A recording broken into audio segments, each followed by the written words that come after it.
Est-ce que cette année, tu veux devenir riche? Est-ce que tu veux devenir le meilleur dans plein de domaines?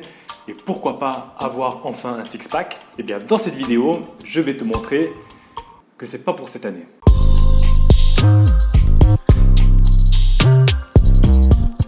Alors, avant de redevenir un rabat-joie, je voulais juste faire une petite parenthèse. Ces derniers jours, j'ai pris un peu de repos, donc je ne me suis plus du tout connecté aux réseaux sociaux. Et en allant sur ma chaîne lundi, j'ai eu une belle surprise. Puisque si je regarde les stats depuis le 1er janvier, on a fait 300 000 vues en plus. Il y a 15 000 personnes en plus sur cette chaîne. Et d'ailleurs, il y a à peu près plus de 1500 commentaires. D'ailleurs, désolé, j'ai absolument pas pu répondre à tout le monde. J'ai aussi reçu pas mal de messages privés sur Instagram. D'ailleurs, je t'invite à aller sur mon compte Instagram. C'est un compte que j'ai rendu public il n'y a pas très longtemps, donc j'ai pas beaucoup de contenu. Mais maintenant, je partage pas mal de stories et j'essaye toujours de répondre à vos messages privés. Et ce qui est fou avec ces statistiques, c'est que c'est surtout les 3 dernières vidéos qui ont explosé. Et je sais pas si tu te rappelles, en septembre dernier, je m'étais lancé un défi. Et en gros, ce que je me suis dit, c'est que je voulais publier 7 vidéos jusqu'à la fin 2020. Alors si tu comptes le nombre de vidéos que j'ai publiées depuis cette vidéo-là, eh bien j'ai perdu le défi. Je devais publier 7 vidéos, j'en ai publié uniquement 5. Alors oui, j'ai perdu pas mal d'argent. Les 2 fois où j'ai pas publié, j'ai dû verser de l'argent à mon pote. Mais ce qui est marrant, c'est que sur ces dernières vidéos, il y a eu tellement de vues qu'une partie de cet argent perdu a été compensée par l'argent que j'ai gagné avec les vues YouTube. Alors évidemment, ça ne compense pas tout parce qu'on ne gagne pas beaucoup d'argent avec des vues YouTube. Mais il n'y a pas que l'aspect monétaire parce que 15 000 abonnés en plus, pour moi, ça n'a pas de prix. Donc en soi, ce défi, c'est un échec, mais je le prends quand même comme un succès. Parce qu'honnêtement, avec le travail que j'avais cette fin d'année, si je ne m'étais pas lancé ce défi, je n'aurais pas publié du tout. Je me serais dit, allez, bon, là, j'ai pas le temps, je commencerai en 2021. Bien ça m'a forcé à publier. Alors c'était pas facile parce que je devais publier pendant le week-end, je devais travailler sur les vidéos pendant le week-end, mais ça m'a permis de publier et aujourd'hui la récompense elle est là. Et si je te reparle de ce challenge, eh bien c'est parce que je reste persuadé que c'est une des meilleures méthodes pour appliquer de véritables changements et donc tenter d'avoir de nouvelles résolutions. Et je pense que c'est le gros risque des résolutions de début d'année, c'est que c'est basé uniquement sur la motivation mentale. Bon, j'ai fait une année très moyenne, voire totalement nulle en 2020. Allez, c'est 2021, je suis motivé à fond, je vais tout casser. Fin janvier, on est déjà plus trop motivé. Ensuite, l'année, elle file. Bon, en 2021, c'était pas terrible. Allez, c'est 2022, on attaque. La motivation, ça vient et ça part et on ne peut pas compter là-dessus. Moi, j'essaie toujours d'être obsédé par les données, par les faits. Il faut vraiment sortir de sa tête et s'observer. Ok, ça fait des années que je fais cette même erreur. Qu'est-ce que je fais concrètement cette année pour changer ça? Pas juste j'ai très envie de changer ça, c'est parti, je vais changer ça. Non, il faut changer quelque chose parce que sinon on va répéter les mêmes erreurs. Et moi je trouve ça tellement important que pour ne pas l'oublier, j'ai même mis sur mon fond d'écran une citation qui dit en gros qu'il n'y a que les fous qui répètent la même chose encore et encore et qui pensent atteindre des objectifs différents. Mais le sujet de la vidéo, c'est pas vraiment ça. Dans cette vidéo, je ne veux pas parler de comment avoir une nouvelle résolution, comment changer ses habitudes. Ça, c'est un travail qui ne se fait pas le 1er janvier.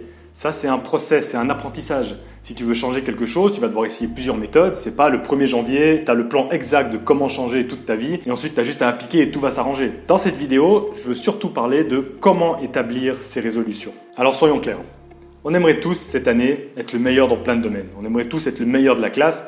On aimerait tous avoir un corps de rêve. On aimerait tous devenir millionnaire cette année. Alors maintenant, si toutes les personnes qui regardent cette vidéo prennent ces résolutions-là, honnêtement, tu penses qu'à la fin de l'année, combien auront atteint ces objectifs? Et si tu suis ma chaîne depuis un petit moment, tu sais que je ne suis pas trop un vendeur de rêve. C'est pas moi qui vais te dire, suis ma méthode et tu vas devenir riche, suis ma méthode et tu vas être premier de classe du jour au lendemain. Moi, je pense que ça ne fonctionne pas comme ça. Parce que tu sais quoi?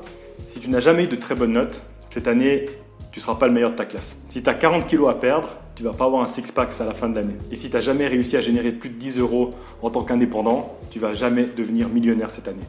C'est peut-être dur à entendre, mais c'est peut-être ce que tu as besoin d'entendre afin de vraiment progresser. Alors si je fais autant le rabat-joie, c'est parce que pour moi, il y a 2 écoles.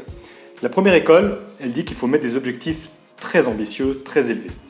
Et la deuxième école, elle dit qu'il faut mettre des objectifs réalistes. Et dans cette vidéo, je vais essayer de te convaincre pourquoi tu devrais choisir des objectifs réalistes. Alors le gros avantage d'avoir des objectifs très ambitieux, très élevés, c'est qu'en fait, ça va te pousser à voir grand et donc tu vas mettre des moyens plus grands. Si par exemple, ton objectif, c'est de perdre 60 kg en très peu de temps, eh bien évidemment, tu vas devoir faire beaucoup plus de sport, tu vas réfléchir à des stratégies assez extrêmes pour perdre ce poids. Et ça, c'est bien parce que ça te fait un peu sortir de ta zone de confort. Mais pour moi, il y a 2 gros problèmes. Le premier, évidemment, c'est d'être déçu.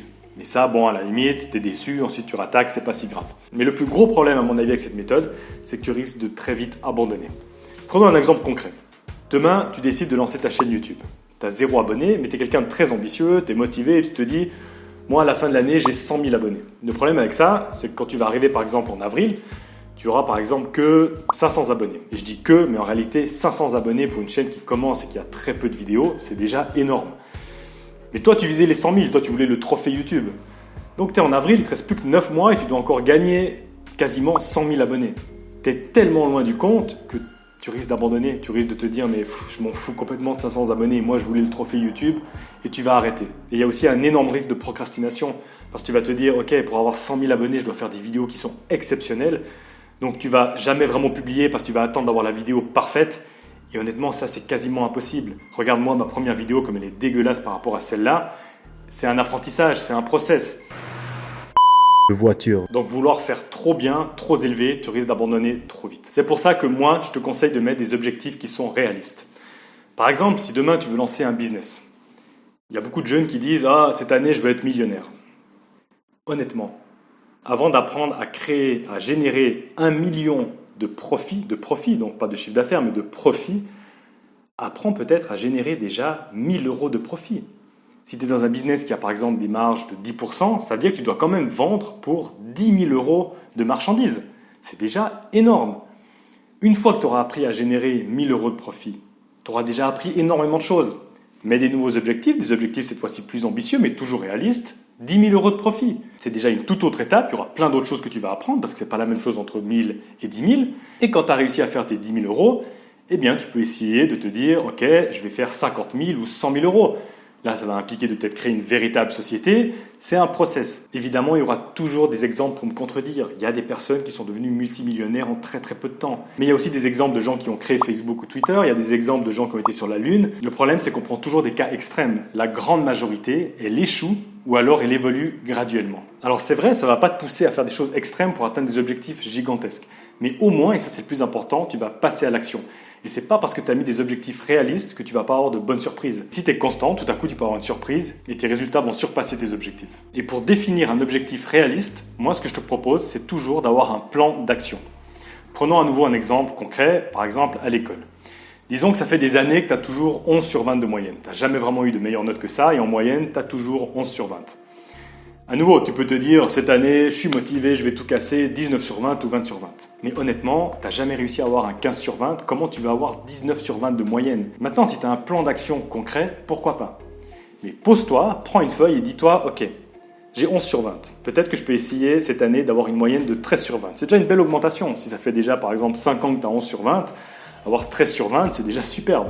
Et augmenter ta moyenne de 11 à 13, c'est réalisable. Tu peux certainement avoir un plan d'action pour ça. Tu peux te dire, bon, je sais que je révise mal, donc je vais essayer de mieux réviser, je vais peut-être mieux suivre en cours. Normalement, si je fais ça, ça va bien se passer et je peux augmenter et avoir 13 sur 20. Par contre, ce que je vais me faire, c'est mettre un objectif réaliste, mais un petit peu plus ambitieux. Donc si tu te dis que tu as un plan d'attaque, un plan concret pour avoir 13 sur 20, tu peux mettre 14 sur 20, peut-être ça va te pousser un peu plus à te dépasser. Une fois que le semestre est fini, tu as 13 sur 20, et bien là, tu mets des nouveaux objectifs, 14 sur 20 ou 15 sur 20. Tu auras appris énormément de choses en passant de 11 à 13, et donc 13 à 15, c'est une nouvelle aventure, tu vas apprendre plein de choses et tu auras un plan concret pour atteindre cet objectif-là. Et ça, c'est vraiment important, il faut toujours se le rappeler, la vie c'est un marathon, c'est pas un sprint. C'est vrai qu'aujourd'hui, et surtout notre génération, on veut tout de suite. Mais encore une fois, je ne suis pas en train de dire que tu ne dois pas avoir des objectifs ambitieux. Si tu as un plan d'attaque, pour moi, il n'y a aucun problème. Reprenons par exemple l'exemple de YouTube. Si vraiment tu te dis, je veux 100 000 abonnés d'ici la fin de l'année, c'est un objectif très ambitieux et c'est respectable. Mais il faut juste faire un petit calcul. 100 000 abonnés, ça veut dire que tu dois gagner 270 abonnés par jour. Si tu prends en compte qu'au début, personne ne va s'abonner à ta chaîne, personne ne va voir tes vidéos, tu vas arriver en avril, 3 mois seront déjà écoulés, et donc à partir de ce moment-là, il te faudra gagner 370 abonnés par jour. Mais soyons honnêtes, tout seul, ça va vraiment être difficile. Il te faudra de l'aide, il te faudra un piston, il faudra qu'un gros youtubeur parle de toi. Et pourquoi un gros youtubeur, à moins que tes vidéos soient vraiment extraordinaires et ajoutent une valeur énorme, pourquoi un gros youtubeur parlerait d'une chaîne avec des vidéos peut-être moyennes, parce qu'honnêtement, tes premières vidéos ne sont pas incroyables. Pourquoi un gros youtubeur ferait ça? Et ça, c'est hyper important de regarder cette réalité en face. À nouveau, peut-être que tu as plein d'idées, tu as peut-être un plan d'action réel pour arriver à cet objectif-là et ça va marcher, et tant mieux pour toi. Mais tant que tu n'as pas un plan d'action concret, ne mets pas des objectifs qui sont totalement démesurés, dont tu n'as aucune idée comment y arriver. Et je voulais finir cette vidéo avec quelque chose que Barack Obama avait dit lors d'une interview, je crois, qui m'avait vraiment marqué. J'avais vu cette vidéo il y a quelques années et j'avais trouvé ça vraiment marquant. C'est plus sur le côté émotionnel et sur la persistance, mais je trouve que ça fait quand même sens pour cette vidéo. En gros, il parle d'enfants qui ont grandi dans des quartiers difficiles. Il dit que les enfants qui s'en sortent le mieux, ce ne sont pas les enfants qui sont le plus intelligents, le plus forts. Il dit que ce sont les enfants qui sont le plus résilients, les enfants qui arrivent à supporter les chocs. Il dit aussi qu'énormément de choses qu'on va faire dans la vie vont échouer, mais que si on reste déterminé, on peut faire de vrais progrès. Mais il nous faut une sorte de balance. Et la chose qu'il dit ensuite qui m'a vraiment marqué, c'est en gros, quand les choses vont bien, ne te sens pas trop excité, et quand les choses vont mal, ne te sens pas trop déprimé. Et pour moi, ça résume une mentalité essentielle. On doit être régulier. Notre vie, ta vie, ça va être un long chemin. Ça va être semé d'embûches, ça va pas toujours être facile, mais on va apprendre énormément de choses. Donc prends un papier et analyse ta vie, ta situation actuelle. Et regarde ce que tu peux appliquer concrètement maintenant pour faire mieux que l'année passée. On a tous des situations qui sont totalement différentes et surtout totalement inégales. L'important, c'est pas d'être tous au même endroit à la fin de l'année. L'important, c'est de faire mieux que l'année dernière. Et surtout, arrête de penser court terme. Arrête de penser à ce que tu veux être à la fin de l'année. Pense à ce que tu veux être dans 5 ans, dans 10 ans, même dans 30 ans. Et c'est uniquement quand tu arrives à avoir une vision un peu plus long terme que ça que tu feras les bons choix tous les jours. Mais surtout, n'oublions pas, progresser ne se fait pas avec une grande révolution, mais un coup de petits changements. Ciao!